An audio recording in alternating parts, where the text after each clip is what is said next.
What if I told you the electric car is not a modern idea at all?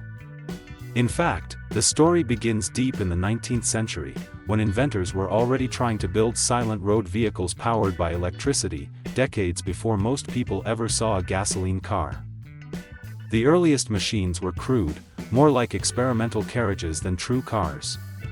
They proved one thing, though: electricity could move a vehicle without steam, without smoke, and without the violence of an early combustion engine. Then came the real breakthrough.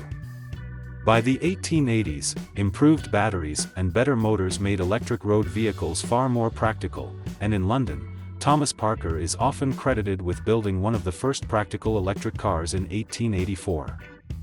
That is where this story stops feeling like a lab experiment and starts looking like transportation. And this was not just a British curiosity.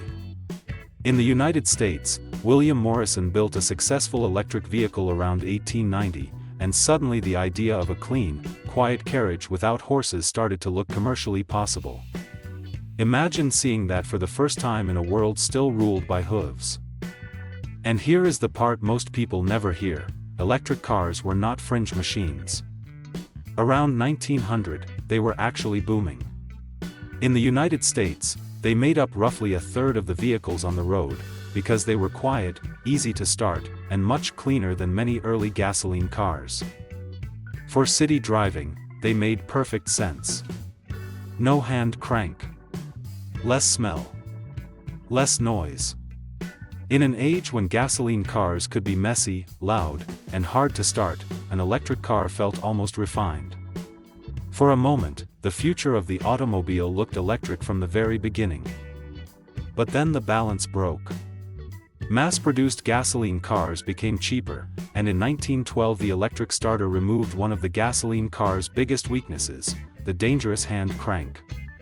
Once that happened, electric cars lost the advantage that had made them feel civilized. So the strangest part of electric car history is this: the future almost arrived more than a century ago, then slipped away. If electric cars had kept winning in the 1900s, would the whole history of driving look different today? Subscribe for more forgotten technology stories that were ahead of their time.